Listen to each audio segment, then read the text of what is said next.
heard of certain brands that they claim that, you know, by stacking their subwoofers, you get a taller sound. Yeah. I'm like, Yeah. I don't know. Again, how do you get a taller bass sound? Yeah. I think different. the test that I did. Yeah. So here's the thing. If you have a sub, right, and if you were able to lower it on a pulley, right, and move it up and down while you sat in your seat, right, you're pulling it up and down, you're going to hear a difference, right, because it's going to activate different room modes. Correct. I can understand that. Right when it's in the middle, it's going to have the same ceiling and floor bounce, so it's going to sound a little different when it's right in the middle, right? Right. That's that we can derive. We know that that's true, right? Mm-hmm. How usable, like a lot of times it's just about being practical, right? Mm-hmm. Like, do you want to start stacking subs? Is that something you need to do? Right. So in case you stand up, that you know you can have a better response when you stand up. Yeah, I don't understand it so much. Yeah, right. Like I said, it's a different thought, you know. So yeah, so I wouldn't mind those like those monolith ones that you had that they're dual, so they're not stacked. It's just 2 in 1. Mm-hmm. To me, like in my theater, that's more practical because I'm already taking up that floor space. Sure. Yep. So the fact that it's just higher, I don't care. Right? Yeah, you're adding 6 dB of gain or volume or SPL, I guess. Yeah, you're doubling. Yeah. So for me, it would just be more that like I'm adding more bass. I'm not taking up any more floor space than I'm already taking up. I'm cool with that.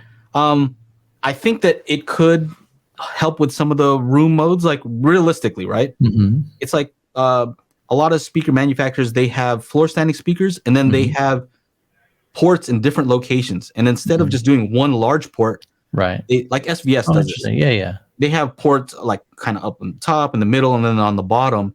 Mm-hmm. And it's just because they activate different modes. And so you kind of get a smoother response. Right. ELAC does that also. Mm-hmm. So it's kind of the same concept. Okay. Yeah. I think it comes down to what's your return on that investment. Yeah. Right? Yeah. I'm just curious. Focus on because every company's trying to innovate. They're trying to move and advance forward. And, sometimes my skepticism, and I'm not really a skeptical person, but a lot of times I am. When they first came out with, wide speakers, I'm like, really, dude? You're just trying to sell me a new, or give me another reason why I need to upgrade my, AVR. And then when they came up with height speakers, I'm like, oh my goodness, really, dude? Like, where are we going with this thing? And so sometimes I'm skeptical in that type, So now when they're saying directional bass, I'm like, what do you mean directional bass? So, but like I said, I'm open to it. I'd love to hear it or experience it myself. It's because you're a grandpa now. Maybe so, man. It comes with the territory. You know what I mean? Yeah. I found out, I made a little note for myself that I have here about my review style when I go into something. Yeah. And you said skepticism, right? Yeah. And for me, I'm a hopeful skeptic. There you go. Meaning I'm hoping that it's going to work. Sure. Like I go in like, oh, I hope this works. No. But let's see if it works. Right? I'm typically a hopeful optimist. I really am. Like when Klipsch came out with their new subwoofers, the Reference Premier, they've got to overcome this stigma that they've got. Not even a stigma, but just this bad rep that they've got over the years for not really having really great subwoofers. Mm-hmm. Golly, what is she doing in there? I don't know, but I think she's making a smoothie. That's all good. Sorry about that.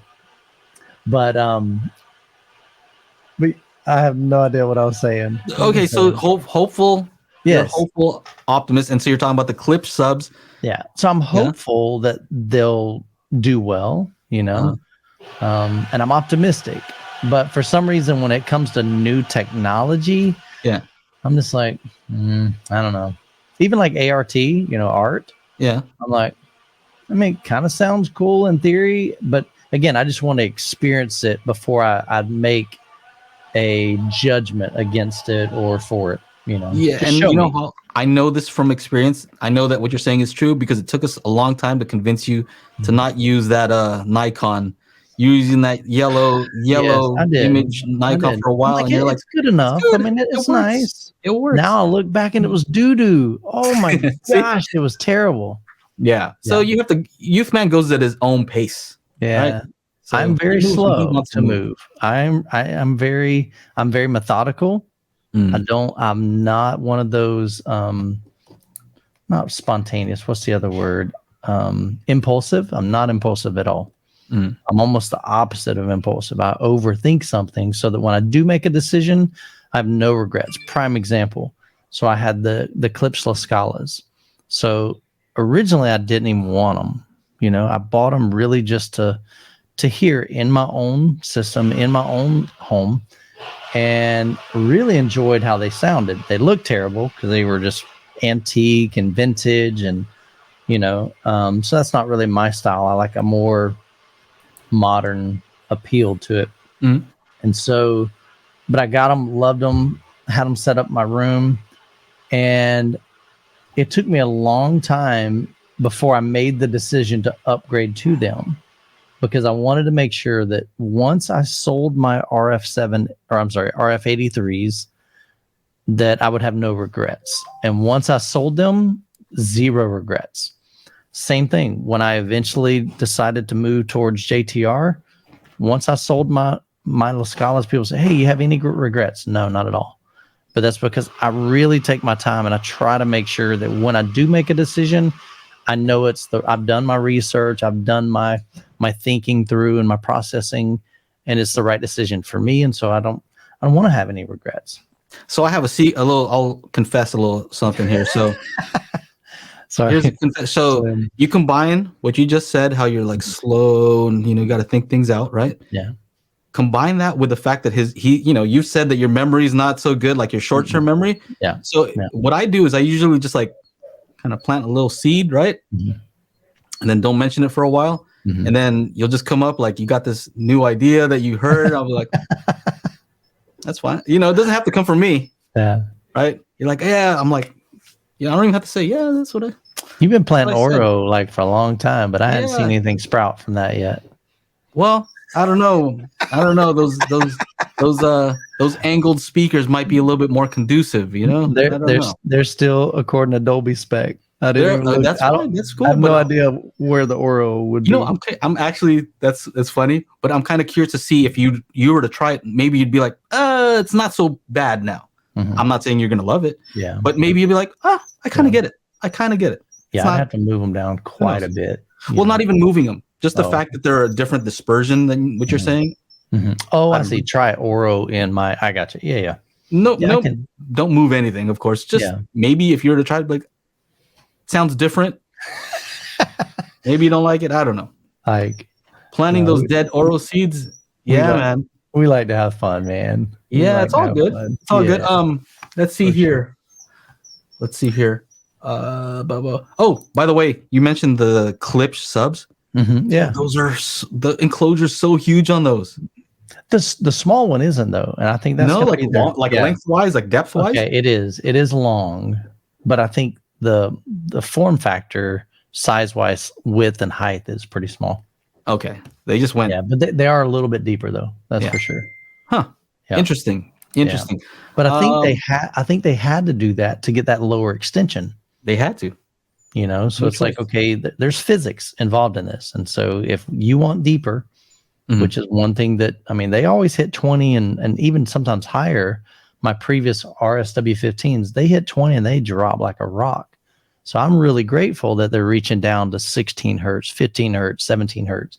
I think that's phenomenal. That's great. Yeah. Yeah. So I did this test recently also, speaking of like, up firing. I posted on my community page that I had some extra speakers, right? And in my living room, I'm like, you know what? I'm kind of curious to see if I fire these upward, right, and only play sound out of them, if it sounds like it's reflecting off the ceiling. Yeah.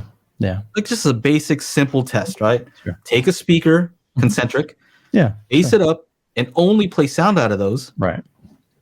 And does it sound like it's coming from the ceiling or not? And that's still, it's kind of like the idea of the up firing speakers, right? Yeah. And here's what I found. It always sounded like it was coming from the speaker, right? It didn't sound like it was coming from, bouncing off the ceiling, right? Yeah. And I even tried like covering the front with a pillow, right? Okay. And the idea is just you're getting too much information about where the source is, right? Okay. You're hearing the direct sound, and if you don't hear the direct sound, you're hearing a reflection that's hitting you first. That's not the ceiling first. And so you were the one that you were doing the listening, or did you have somebody else do the listening? I was doing the listening, but here's a quick finding, right? Cheers. If I were to just turn around, right, and have my back to the same exact setup, now I could get fooled. Well, yeah, because your ears are facing forward. That makes sense. And it's just so interesting, though, that just me facing forward, that totally makes sense. Upfiring worked way better. Yeah, right. That totally makes sense. Maybe if you're somebody who can't do height speakers, like mounting any speakers, anything like that, a lot of people are against the upfiring speakers, and I know you've done a test, and you're like, "Hey, this is pretty convincing." People were like, "It can be." You're right. Yeah, it's kind of like it's my last resort. And like you said, if you can't do in ceiling, if you can't do on ceiling, if you can't do height, okay, go with upfiring. Yeah. But I think it's just limited in how well it's going to work. Like prime example, I had my son, and at that time his fiance, probably. Yeah. I don't know if they were still dating or if they were, anyway. So it's probably his fiance. They're now married.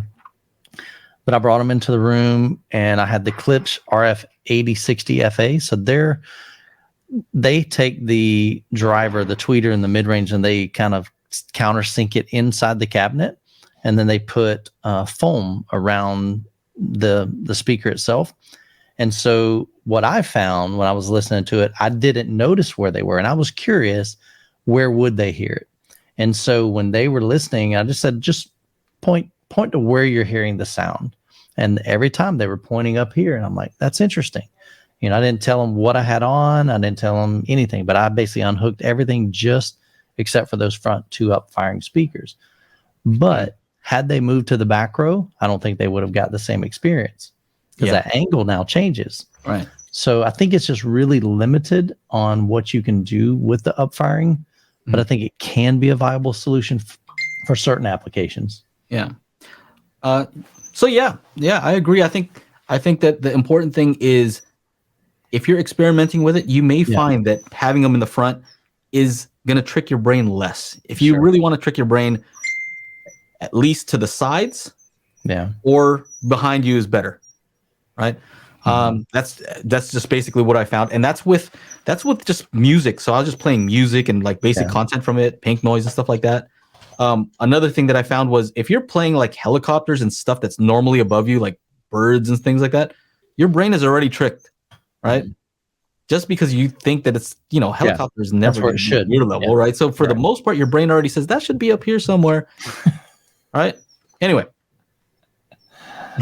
Paul, he's cracking me up, man. Yeah. So it's kind of an interesting finding that those upfiring speakers are not as horrible as a lot of people say, right? They can work. Definitely try having them, to the side or rear if possible. I think it's worth the effort if you have the capability. Some people just don't want to. They don't want to cut holes, or they don't want to mount. I can tell you right now, it was a pain in the butt mounting speakers to the ceiling. That's a big deal. Like, I spent an hour and a half in my attic in the Florida sun. It's blazing hot up there. And I went up there, and I was up there for an hour and a half. They're feeding, sending water bottles up through my the 8-inch hole when we pulled down the speaker. I'm like, hey, dude, throw me a water up here. I'm dying, because I didn't want to get dehydrated. Yeah. And after an hour and a half, man, I was starting to get a little sketchy. I want down. Yeah. I'm like, I want down. I'm serious. I'm not feeling good mentally. I'm exhausted. I'm just drenched in sweat, and I'm tired, just every little movement, because you're crawling up there. I don't have the ability to stand up in my attic. So I'm literally crawling on rafters and squatting down the whole time. I had one little board that I could stretch across the rafters, I guess you call them. And so I'd put a little piece of board on there, but you're laying on them on your knees, bare knees. I didn't have knee pads or anything. So it's super uncomfortable. You're there for an hour and a half, and there's little oxygen up there. And of course, it's just crazy hot. But at the end of the day, I look back and go, absolutely, it was worth it. Right. So if you're willing to put in the effort, I think you'll definitely get a much better sound on ceiling, in ceiling, on wall than you'll get on the upfiring. Upfiring is just convenient, easy. You should have put some subs up there while you were up. I mean, I've got the space. Some subs, maybe I could do that. Now, if you'd like to join us in the after show, make sure to become a patron. It would be patreon.com/daily HiFi, and you get to video chat, kind of like this with us after the show. It's pretty awesome. You should check it out.